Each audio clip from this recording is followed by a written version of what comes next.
Hello everyone, welcome to my YouTube channel let's talk with VT. सबसे पहले तो आप सभी का धन्यवाद कि जो हमारी पिछली वीडियो थी उसमें वॉइस सही नहीं आ रही थी, आवाज सही नहीं आ रही थी। उसके बाद भी आप सबने वीडियो को इतना अप्रिशिएट किया, उसके लिए आप सभी का धन्यवाद।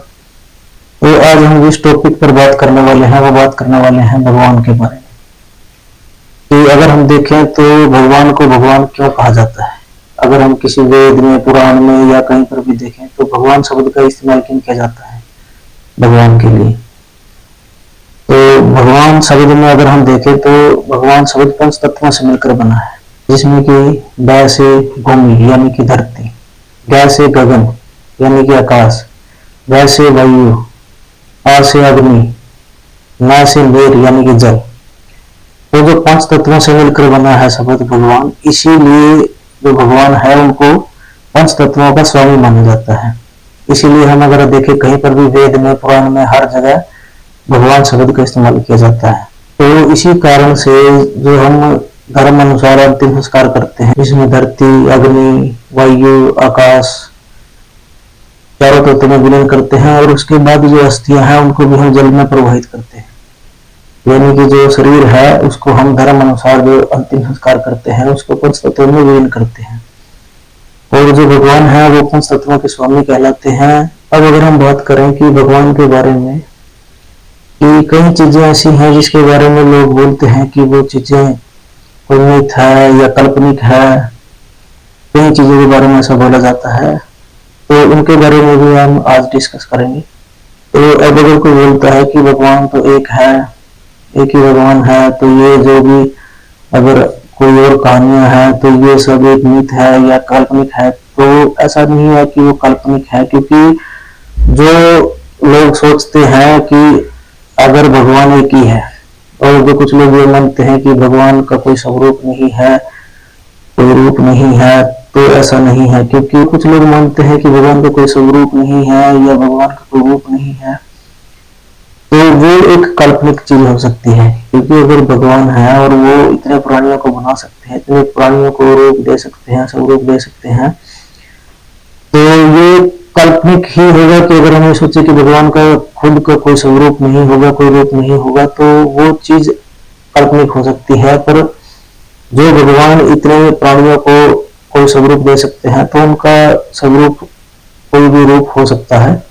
तो भगवान ने अगर इतने प्राणियों को रूप दे रखा है, कोई स्वरूप दे रखा है, तो ये कल्पना हो सकती है कि हम ये सोचे कि भगवान का कोई रूप नहीं होगा।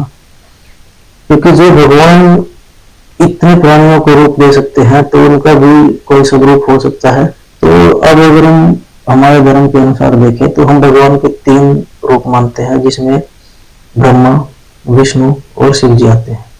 क्योंकि अगर हम देखें कि भगवान एक ही है या उनका एक ही रूप है या उनका कोई रूप नहीं है, तो वो एक खेल की तरह हो गया। क्योंकि अगर एक ही है और वही जीवन का कारण है, वही मरण का कारण है, तो वो एक खेल की तरह हो गया। तो भगवान अगर इतने प्राणियों को रूप देते हैं तो वो उनका अपना खुद का भी रूप हो सकता है। तो अगर हम हमारे धर्म के अनुसार देखें तो हम भगवान के तीन रूप को मानते हैं। उन तीनों रूपों का जो विशेषता है, जो उनके बारे में हमारे वेद पुराण में लिखा गया है, तो उसमें उनके एक मर्यादा है। तो अगर हम ब्रह्मदेव के बारे में देखें तो वो इस सृष्टि के रचनाकार हैं, और विष्णु भगवान के बारे में देखें तो वो इस सृष्टि का पालन करता है, और शिव जी के बारे में हम जानते हैं कि वो संहारक है। तो अगर हम बात करें तीन रूपों की भगवान की, तो उनकी अपनी एक मर्यादा है। अगर हम इंग्लिश में भी देखें कि जो हम बोलते हैं गॉड, तो वो एक वर्ड है जो तीन अल्फाबेट से मिलकर बना है। जिसमें अगर हम देखें तो जी फॉर जनरेटर यानी कि जो रचनाकार है, ओ फॉर ऑपरेटर यानी कि जो पालन करता है, डी फॉर डिस्ट्रॉयर यानी कि जो संहारक है। तो अगर हम हमारे धर्म के अनुसार भी देखें तो हम भगवान के तीन रूप को मानते हैं, और उन तीनों रूपों की हम विशेषताओं के बारे में पढ़ते हैं, उनकी मर्यादाओं के बारे में पढ़ते हैं। तो अगर हम देखें तो ब्रह्मदेव जो है वो रचनाकार है, और किसी भी चीज की रचना करने के लिए बुद्धि का होना बहुत जरूरी है, ज्ञान का होना बहुत जरूरी है। तो उनकी देवी के रूप में हम सरस्वती देवी को जानते हैं। उसके बाद अगर हम देखें विष्णु भगवान के बारे में, तो उनकी जो देवी है, के रूप में हम लक्ष्मी देवी को जानते हैं, क्योंकि वो पालन करता है तो सृष्टि का संचालन करने के लिए लक्ष्मी की जरूरत है, यानी कि धन की आवश्यकता है। तो उसके बाद अगर हम देखें तो जो शिव जी की जो देवी हैं वो पार्वती देवी हैं, यानी कि जिन्हें शक्ति का स्वरूप माना जाता है, और शिव जी को संहारक के रूप में जाना जाता है। तो संहारक के लिए शक्ति की आवश्यकता होती है। तो ये कोई भी चीज कल्पना नहीं है, क्योंकि अगर हम देखें तो जो भी चीज है ये कल्पना से नहीं बनी है। ये अगर हमारे वेद पुराण में कहीं पे लिखी गई है तो ये चीजें कोई मिथ नहीं है, कोई काल्पनिक नहीं है। तो अब अगर हम बात करें ब्रह्मदेव के बारे में तो वो सृष्टि के रचनाकार माने जाते हैं। और जो भगवान के हमने 3 स्वरूपों की बात करी तो वो ब्रह्मदेव एक भगवान का स्वरूप के रूप में जाने जाते हैं। लेकिन कभी भी ऐसा कहीं पे भी नहीं लिखा गया है या कहीं सुनने को नहीं मिलेगा या किसी वेद पुराण में नहीं लिखा गया है कि ब्रह्मदेव ने कभी किसी को भी मारा हो, यानी कि किसी राक्षस को या किसी भी जीव को, यहाँ तक कि कभी किसी एक मक्खी तक को भी ब्रह्मदेव ने नहीं मारा होगा। तो ये कहीं पे नहीं लिखा हुआ है। तो अगर ये सब काल्पनिक होता और ये सब एक मिथ होता तो जो इतने वेद पुराण है, ये इतनी कहानियां हैं, उनमें कहीं पर तो ऐसा कोई जिक्र आता कि भाई ब्रह्मदेव ने किसी को मारा हो, क्योंकि उनकी एक मर्यादा है, क्योंकि वो रचनाकार हैं और जो स्वयं रचना करते हैं वो ही किसी का संहार नहीं कर सकते या किसी को मार नहीं सकते। क्योंकि अगर ऐसा हो तो ये सब एक खेल की तरह होगा कि एक ही भगवान हो और वही रचना कर रहे हों और वही पालन कर रहे हों और वही संहार कर रहे हों, तो ऐसा नहीं है। इसीलिए जो हमारे वेद पुराण है उसमें जो भगवान के रूप बताए गए हैं 3 रूप, वो इसीलिए बताए गए हैं कि उनकी एक मर्यादा बताई गई है। क्योंकि जो ब्रह्मदेव हैं वो रचना करते हैं, स्वयं रचनाकार हैं। तो कहीं पर भी ऐसा किसी वेद पुराण में या कहीं पर ऐसा नहीं लिखा गया है कि उन्होंने कभी किसी का मारा हो। यहाँ तक कि उनके पास ब्रह्मास्त्र है, जो उन्होंने किसी ने अगर तपस्या की है तो उसको प्रदान किया गया है, ब्रह्मास्त्र उसको वरदान के रूप में दिया गया है। लेकिन कभी भी ब्रह्मदेव ने किसी पर ब्रह्मास्त्र का स्वयं प्रयोग नहीं किया है, क्योंकि जो हम 3 स्वरूपों के बारे में पढ़ते हैं उनके साथ हम उनकी मर्यादाओं को भी जानते हैं कि उनकी मर्यादा क्या है। अब अगर हम बात करें विष्णु भगवान की तो वो सृष्टि के पालन करते हैं, और सृष्टि के पालन करने के लिए वो कई बार अवतार लेते हैं और वो कई बार राक्षसों को मारते हैं। तो सृष्टि का संचालन करने के लिए ये उनको आवश्यकता पड़ती है।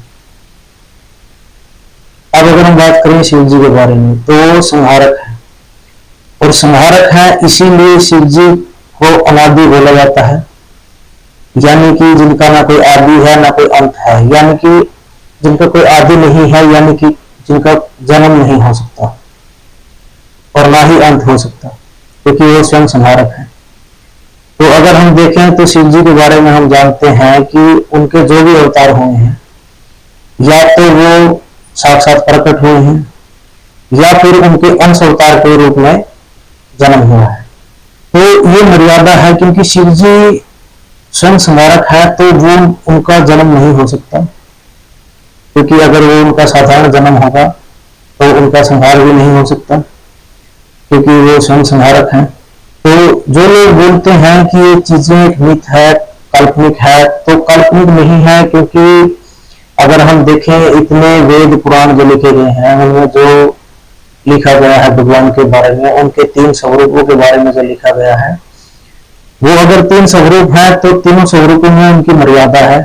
तो अगर हम देखें तो जो लिखा गया है कि भगवान के 3 स्वरूप हैं, तो तीनों स्वरूपों की अपनी एक मर्यादा है। तो अगर हम बोलते हैं कि काल्पनिक है, मिथ है, तो ये कोई काल्पनिक या मिथ नहीं है, क्योंकि जो हम पढ़ते हैं, जो हमने वेद पुराण में पढ़ा है, उसके अनुसार ही हम जो 3 रूपों के बारे में जानते हैं, उनकी मर्यादाओं और उनकी जो विशेषता है उसके बारे में जानते हैं। तो ये कल्पना करना कि भगवान का कोई रूप नहीं है या उनका कोई स्वरूप नहीं है, ये काल्पनिक हो सकता है।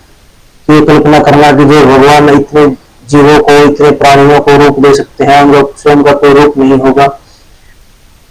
तो अगर हम ये बोलते हैं कि जो भगवान है वो इतने प्राणियों को, जीवों को कोई रूप दे सकते हैं, लेकिन उनका स्वयं का कोई स्वरूप नहीं होगा या रूप नहीं होगा, तो ऐसा सोचना काल्पनिक हो सकता है। क्योंकि अगर हम देखें कि अगर एक ही है भगवान और या उनका कोई रूप नहीं है, और वही अगर रचना भी कर रहे हैं और वही संहार भी कर रहे हैं और वही संचालन भी कर रहे हैं, तो ये एक खेल की तरह होगा। क्योंकि ऐसा नहीं हो सकता, क्योंकि जो भगवान के हम बारे में जानते हैं, हमारे वेद पुराण में जो हम पढ़ते हैं, वो 3 रूप जो बताए गए हैं, वो भगवान के 3 रूप इसलिए बताए गए हैं कि वो मर्यादा बताई गई है। तो जो कल्पना करना है, कल्पना ये नहीं है कि भाई हम काल्पनिक, तो ये होगा कि भाई हम ये कहें कि भाई जो भगवान है वो इतने प्राणियों को तो रूप दे सकते हैं, इतने जीवों को बना सकते हैं, लेकिन उनका खुद का कोई स्वरूप नहीं होगा। तो ये सोचना काल्पनिक है। तो हम हमारे धर्म के अनुसार, हमारे जो वेद पुराणों में लिखा गया है उसके अनुसार जो हम पढ़ते हैं भगवान के स्वरूपों के बारे में, जो भगवान के रूप है उनके बारे में हम पढ़ते हैं, तो वो काल्पनिक नहीं है या कोई मिथ नहीं है। अगर वीडियो अच्छी लगी है तो चैनल को लाइक कीजिए, चैनल को सब्सक्राइब कीजिए और कमेंट कीजिए। नेक्स्ट वीडियो देखने के लिए चैनल को सब्सक्राइब कीजिए और बेल आइकन को प्रेस कीजिए।